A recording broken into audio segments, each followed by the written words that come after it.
자, 시청자 여러분 안녕하십니까? 안녕하십니까? 팔북 김여주 박사님 모시고 북한 이야기 좀 나눠보겠습니다.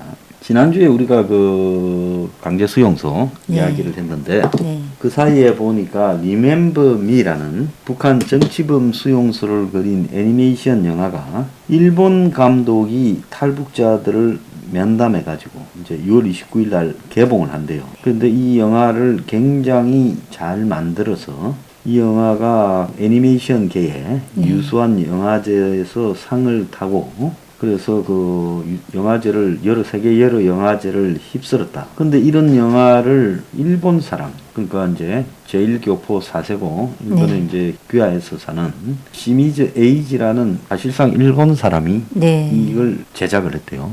북한 수용소 실태를 알게 돼가. 그래서 한국에 와서 탈북민들을 여러 사람 다 만나 취재해가 거기에서 이제 이 Remember Me라는 애니메이션 영화를 만들게 됐는데, 그 김 박사님의 북한 강제 수용소에 대해서 관심을 가지신 분들은 이 Remember Me라는 영화를 꼭 한번 보시기를 부탁드립니다. 김 박사님 이야기들 상당수가 거기 그대로 있는 것 같아요. 내용을 보니까. 네. 예, 그렇고 이제 오늘은 북한의 사실상 왕조 국가로서 주인이 김씨 일가다. 이제 그런 이야기를 좀 나눠보겠는데요. 네. 예, 김 박사님 좀 말씀을 해주세요. 사실 북한은 예.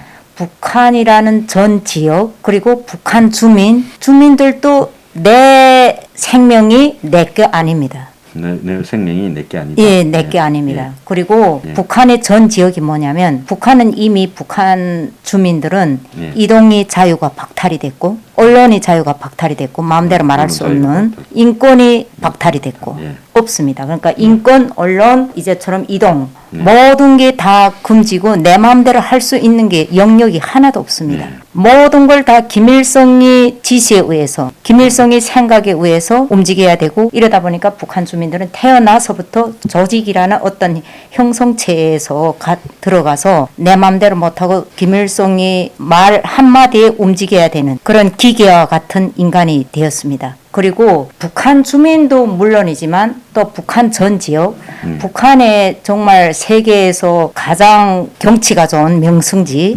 우리가 흔히 알고 있는 금강산, 묘양산, 칠보산, 다양한 이런 명승지가 우리 북한 주민들 마음대로 갈 수가 없다 보니까 보지도 못하고 그리고 각 지역, 정말 북한이라는 거의 한 80% 지역은 명승지입니다. 80% 산이다 보니까 명승지인데 그런 명승지의 특각, 김일성 부자만 사용할 수 있는 특각, 그 다음에 그 별장 이런 게 다 배치되어 있고 그리고 각 도시군마다 김일성이 동으로 만든 그런 동상들이 다 배치되어 있습니다.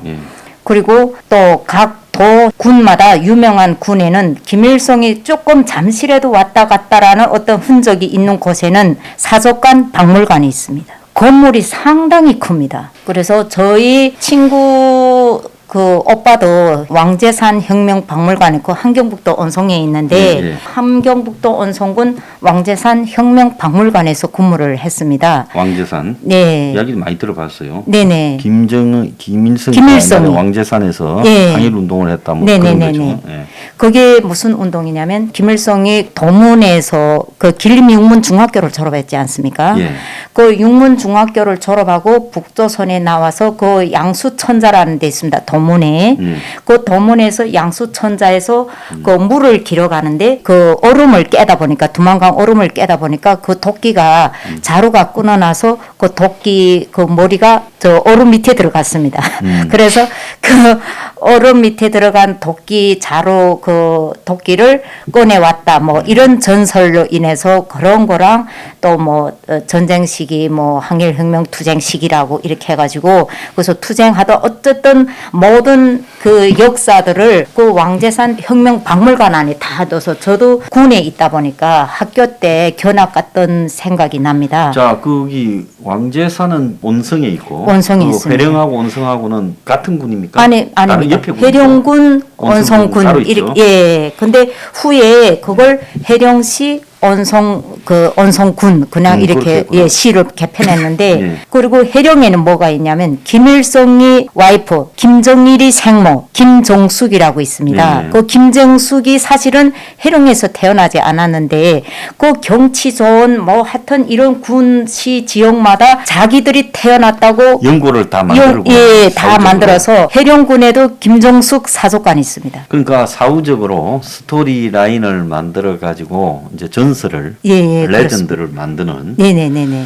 한국에 한 10년 전에 주사파 한국의 친북 세력들이 왕재산 사건이라고 간첩단을 만든 적이 있어요. 아, 네네. 국정원이 그때 조사를 했는데 그 간첩단 이름이 그 온성에 있는 네. 방금 말씀하신 그 왕재산을 본을다가 그렇게 한 거예요. 참 질긴 놈들이죠. 그래서 이 북한이 곳곳에 전국에 북한의 그 김일성 왕조의 일가의 네. 흔적들을 네. 남겨놓고 네. 거기에 이제 일종의 추앙하는 그런 역사적 시설물, 동상 이런 것들을 세우고 이제 그렇게 네. 한다는 거죠. 네네. 자, 그래서 김일성이가 일가가 사실상 북한을 저렇게 오래 통치하는 거. 저는 김정은이가 북한에 이제 집권을 했을 때 2010년 전으로 집권했지 않습니까? 네네네. 지금 벌써 한 12년 돼가요. 네네. 저게 한 10년을 넘길까 싶었는데 손자 저것도 저거 할아버지나 아버지 닮아가 독재하는 기술이 예사롭지는 않다. 사실은 전 세계에 이렇게 오래 3대 독재하는 나라가 없잖아요. 없습니다. 자, 그렇게 봤을 때 북한 전역에 이제 김씨 왕조의 일종의 사적 소유 공간처럼 만들고 사람들은 거기에 속하는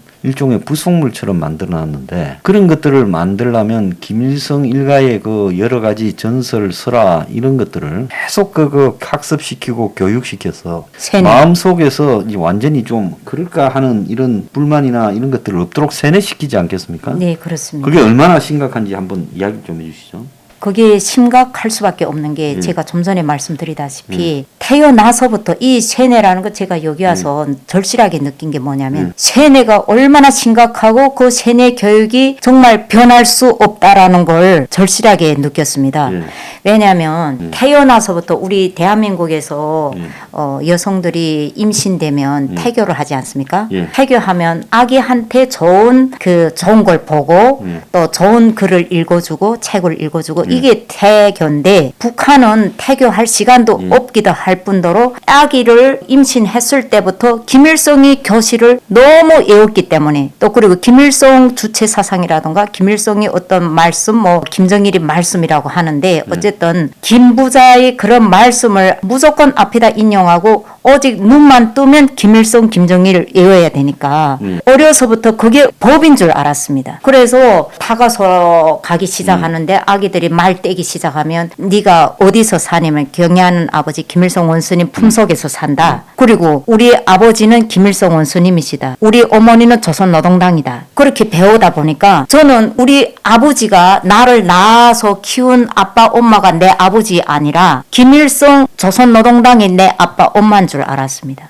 그렇게 세뇌를 시켜서 어쨌든 엄마 배꼽에서 떨어지자마자 김일성, 김정일을 찬양하기 시작하니까 그 세뇌 교육이 정말 변할 수 없다라는 걸 느꼈는데 근데 이 인간이 법칙에 의하면 아무리 세뇌 교육을 많이 받아도 이제처럼 고난의 행군이라는 이 엄중한 시기를 겪게 되면 이게 사람들이 외부의 어떤 통신을 자꾸 들어야 생각이 변하고 내가 어떻게 살아야 되고 이때까지 왜 이렇게 살았는지를 깨닫겠는데 외부의 어떤 통신을 다 차단하니까 폐쇄가 됐으니까 오직 김일성이 말만 들으니까 변할 수가 없었습니다. 근데 탈북자들이 탈북하기 시작해서 그게 변했다는 건데 그게 바로 중국 사사 여행자들이 입을 통해서 이런 고난의 행군을 거치면서 아 우리가 잘못 살았구나. 우리가 정말 이 북한에서 이게 세뇌 당했구나. 이걸 느낀 거죠. 그래서 그 이후에 탈북 행렬이 늘어나기 시작했습니다. 자, 북한에 보면 그 태양절이라고 이제 4월 15일입니까? 네. 김일성이 생일이죠. 그 다음에 김정일이가 태어난 2월 거는 16일입니다. 2월 16일. 예. 광명성절이라고 합니다. 네. 그리고 이제 이 둘의 생일이 북한의 주요 이제 기념일이죠. 네. 다른 명절이 없습니다. 그런 게 이제 기념일인데, 자, 그런 날은 휴일입니까? 휴식합니다. 이틀. 이틀씩 쉬어요? 네, 이틀 휴식합니다. 2월 16일 날하고 4월 15일은. 네, 네. 그럼 뭐 국가에서 뭐 좀 줍니까? 선물이나. 80년대까지는 선물이 있었습니다. 네. 이제 그거 줄 것도 예, 없구나. 그것도 없고 해서 80년대 후반부터는 조금씩 없어지기 시작했는데 그것도 타가서 유치원 인민학교 4년제니까 인민학교까지만 주고 중학교부터는 그게 없습니다. 그 단가류라는 거 이제 껌 5개, 사탕 5알, 뭐 과자 5개 뭐 이렇게 해가지고 500g인데 그 500g을 비닐 주머니 여기 일회용 주머니 비닐 봉투 있지 않습니까? 예. 거기다 주는데 그게 딱 500g입니다. 그것도 이제처럼 타가서 유치원 인민학교까지만 줍니다. 그것도 80년대 후반부터는 없었습니다. 없었고 어쨌든 90년대는 완전 사라졌고 북한의 최고의 명절은 4월 10월 2월 16일이고요. 예. 그 다음에 좀 성대히 진행한다는 게 조선민주주의 인민공화국 창건이라 해가지고 9월 9일 날. 9월 9일 날 예. 공무절. 그럼 국가 설립일이죠. 네, 조선민주주의 인민공화국 창건 기념일. 거기에 있고 후에 80년대 후반부터 4월 25일 조선인민군 창건. 그걸 조금씩 세기 시작했고 주민보다 군인들이 많이 그 명절에 그 즐긴다기보다도 샜는데 그것도 하루만 국가적인 명절이랑 의미해서 뭐 무력 시위도 하고 뭐 이렇게 해서 좀 샜고 기본적으로 명절이 그 김종숙 김일성이 김정일이 생모, 김종숙이 생일이 12월 24일입니다. 그렇게만 셉니다. 그래서 순위를 보면 최고로 그래도 뭐 이제처럼 단가를 좀 주고 이틀 휴식한다 하는 거는 4월 15일이고 그 다음에 2월 16일도 단가를 주긴 줍니다. 근데 비슷하게 세긴 세는데 김일성하고 그때도 2월 16일 이틀 쉬고 그리고 구구절 이제 조선민주주의 순위를 볼 때 세 번째로 세는 거는 조선민주주의 인민창건 기념일이고 그 다음에 네 번째로 세는 게 4월 25일이고 그 다음에 다섯 번째 김종숙이 생일. 그렇게 이제 자기들 생일을 갖다가 국가 국경일로 하고 그러면 이 각종 교육 시간에 그 일가가 항일 운동을 해서 북한이라는 걸 세웠다라는 거를 북한 주민들한테 네. 왕조 설립을 했다라는 거를 네. 계속 집요하게 교육을 시키죠. 그 뭐 눈만 뜨면 그 교육이 기본 우선이고 뭐 하루에 수업이 우리가 수강 신청 인민학교 때는 그냥 수업 받으면 오전에 4시간 오후에 2시간 했는데 오전에 2시간은 그 김일성 역사입니다. 어린 시절 학생들이 연령에 맞게 인민학교 때는 여기 초등학교 때는 김일성이 어린 시절 배웁니다. 어린 시절 배우고. 예. 그 다음에 중학교부터 좀 성숙이 됐으면 김일성이 성숙이 된 그 혁명 역사를 배워줍니다. 예. 그러면 어린 시절에서 혁명 활동으로 가고 그 다음에 대학교 일반 사회에 진출한 그런 구성원들은 혁명 역사를 배웁니다. 김일성이는 그러면 뭐 태어나서부터 그다음에 어른이 될 때까지 어릴 때도 그냥 북조선을 해방시키기 위해서 예, 그렇게 그렇습니다. 일제 반일 투쟁을 하면서 네. 뭐 히어로도 아니고 스파이더맨입니까? 뭐 그런 타고난 능력을 가지고 그렇게 했다고 세뇌를 시킵니까? 네, 그렇게 세뇌시킵니다. 그래서 김일성이는 12살부터 조국 강복을 위해서 압록강을 건넜다. 자기는 중국 사람이 싫다. 뭐 중국이 뭐 어떻다. 뭐 처음에는 뭐 중국하고 우리하고 피를 나는 형제와도 같은 나라다.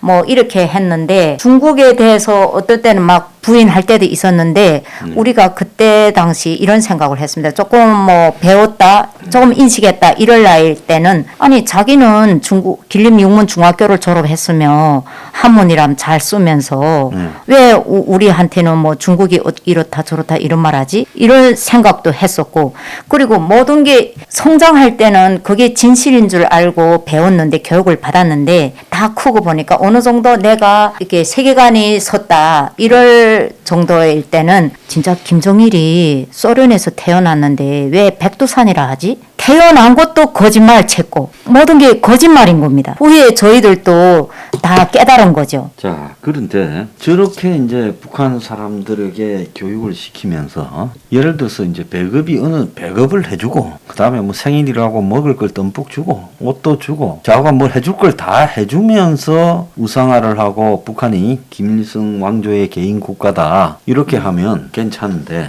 거의 뭐 먹여 살리지도 못하면서 이 자신들의 신화만 강조하는 것은 좀 궁색하지 않습니까? 유럽에도 과거에 보면 뭐 프랑스에서 혁명이 일어날 때 못 이겨 살았어요. 프랑스 황제 왕 루이 16세가 여기저기 빚만 지고 전쟁한다고. 그리고는 프랑스의 그 완전히 백성들이 굉장히 굶고 막 힘들었어요. 얼마나 비참한 삶을 살아. 그러니까 막 들고 일어나기 시작해가 부르조아도 동참하고 해가 혁명이 일어난 거거든요. 근데 먹여 살려주지도 못하면서 뻔뻔하게 충성을 요구하는 거는 그건 좀 그럼 북한 사람들은 생각이 없나요? 생각이 없는 게 아니라 세뇌 교육이 가장 주된 목적은 제 생각에 뭐인지 제가 깨달았는데 주된 목적은 세뇌 교육이 외부 통신을 차단한다. 사람이라는 거는 어떤 누구 말을 듣기도 하고 보기도 하고 이런 사물을 내가 체험하고 듣고 이렇게 해야 되는데 그런 걸 다 차단하니까 모르는 거예요. 그래서 이 세뇌 교육이 이렇게 중요한 건데 그 전번 시간에 말씀드렸다시피 조상이 김일성하고 조금 안 좋았다 반역했다 이런 조상이 했는데 결국은 정치범 수용소에 들어간 거는 후손이 들어갔잖아요.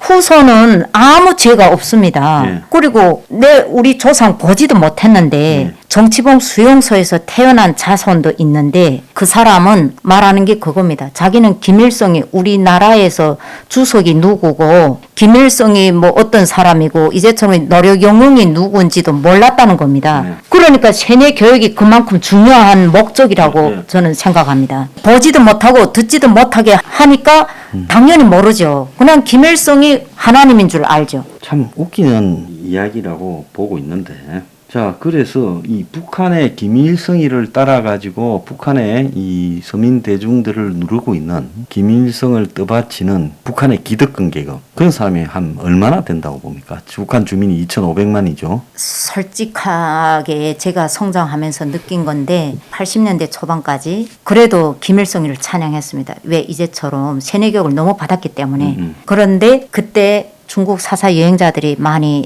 다니기 시작했습니다. 우리는 진짜 이런 상품들이 하나하나 다 들어가고 상점이 비어있고 이런 상황에서 그 공업품도 없었고 또 학생들이 학교에 가서 체육 시간이 있습니다. 체육 시간에는 북한에서는 우리가 학교 다닐 때는 하얀 바지를 입어야 됩니다. 체육 바지. 근데 그 체육 바지도 없어가지고 체육 바지 못 입거나 가져오지 못하는 학생들은 속옷만 입고 나가 세웠습니다. 그렇게 강렬하게 조직 체계가 심했는데 그럴 상황에 중국에서 오는 사사 여행자들이 단복, 유니폼, 운동복이라던가 그런 걸 많이 가져왔습니다. 뭐 핑크색, 파란색 뭐 다양한 색상을 이렇게 많이 가져왔는데 그런 걸 입는 사람은 부자를 취급했습니다. 그래서 그때부터 우리가 진짜 못 사는구나. 아, 중국이 우리보다 낫구나. 조금씩 사람들이 머리가 트기 시작했습니다. 이제처럼 봤잖아요. 내 눈으로 직접 봤고 중국 사람들이 이런 공업품 상품을 많이 가져오니까 와 진짜 우리가 못 사는 게 확실하게 느껴지고 또 그런 사람들의 입을 통해서 남조선에 대해 알게 됐고 우리는 초등학교 입학할 때는 남조선 계례도당, 남조선 헐벗고 굶주리는 남조선 동포들 잊지 말자 이렇게 배웠는데 그런 사사 여행자들의 입을 통해서 아 이게 아니구나 남조선이 못 살지 않구나. 그럼 북한의 지금 세뇌 교육에도 불구하고 북한의 사람 중에 남조선이 북한보다는 훨씬 잘 산다는 부분을 아는 사람이 얼마나 될까요? 지금 거의 다 압니까? 거의 다 압니다. 그럼 왜냐하면 그 부분에 대해서 어떻게 느낍니까? 그러면 그러니까 인식에서 깨어났다. 속고 살았다라는 걸 다 느꼈다. 왜냐하면 우리는 간접적으로 중국 사람들이 행동이나 입을 통해서 남조선에 대해서 느꼈는데 98년도, 97년도부터 탈북민들이 그 행렬이 늘어나면서 그 탈북민들이 대한민국에도 입국하고 또 우리처럼 대한민국에 입국한 다음에 북한에 있는 가족하고 전화 통화하면서 연락하면서 돈을 보내주고 또 물론 이런 탐지기가 있다고 해서 절대로 뭐 말하지 말라 하긴 하는데 그래도 우리 탈북민들의 입을 통해서 북한 사람들이 인식에서 깨어난 게 뭐냐면 아 우리가 속고 살았구나. 우리가 진짜 배울 때 남조선이 거지라고 배웠는데 이제 생각하니까 우리 형제 가족들한테서 돈이 오고 남조선이 잘 살았다라는 걸 느꼈으니까 그러니까 인식에서 깨어난 거죠. 그래서 김일성이 왜 이런 정치를 했냐면 제가 태어나서부터 김일성은 해마다 양력설 1월 1일이면 신년사를 합니다. 그 신년사 내용이 여기 성경책 한 절반 분량이 됩니다. 근데 그 성경책을 신년사를 암송하는 그게 있었습니다. 행사가. 근데 저도 그 암송해가지고 일주일 동안에 그 성경책 절반만한 책을 제가 다 암송했거든요. 그래서 1등 한 적도 있습니다. 그럴 것만큼 김일성이 그 어떤 말씀을 뭐 우리 아침에 일어나면 뭐 하나님 믿는 성도들은 뭐 기도하듯이 그 말씀을 놓고 묵상하고 막 이렇게 했는데 김일성이 신년사마다 어떻게 말했냐면 미래에는 우리 북한 주민들이 참 좋은 주민들입니다. 지금도 지금 생각나는데 너무 그거 달달달달 외우던 생각이 나가지고 기억이 나는데 우리 북한 주민들이 참 좋은 주민들입니다. 마음이 곱다는 거죠. 자기 말 너무 잘 들으니까 참 좋은 주민들입니다. 미래에는 우리 북한 주민들에게 기와집에 비단 옷을 입고 이 밥에 고깃국을 먹이는 세상을 가져다 주겠다. 이렇게 사기친 겁니다. 근데 그런 고기 이 밥에 고깃국에 뭐 기아집에 비단 옷을 입는 게 말해놓고 그 다음부터는 물건이 싹 들어가고 마지막에는 고난의 행군이라는 그런 사태까지 일어나게 만들었죠. 오늘 김예주 박사님 모시고 1부에는 북한의 우상화와 세뇌 교육에도 북한 사람들이 알 걸 다 알고 있다. 이런 주제로 토론을 해봤습니다. 자, 2부에서 내일 계속하겠습니다. 감사합니다. 감사합니다.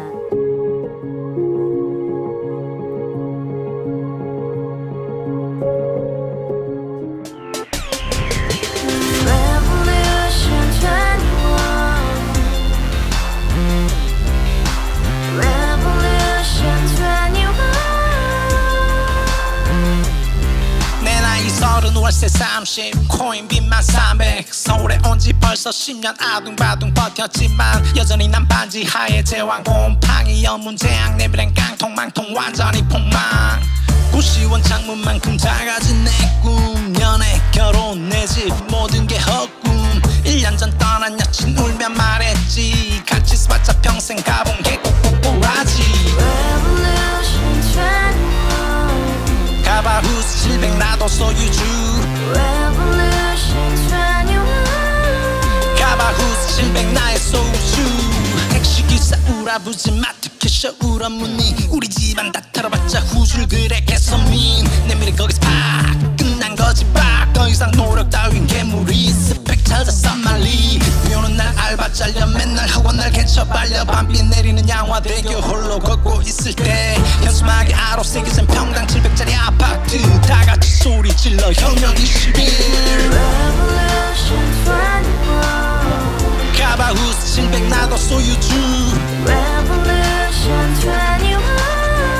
가바후스 700 나의 소유주 You and I, we live together in the house, brand new day, and your dream had just begun. Revolution 21, only open happiness. 너의 곁에 내가 영원히 지금까지 정치인들 입만 열면 찝찝찝 개소리 멍멍멍 쳤다 하면 뻥 잘난 부모 만나 잘난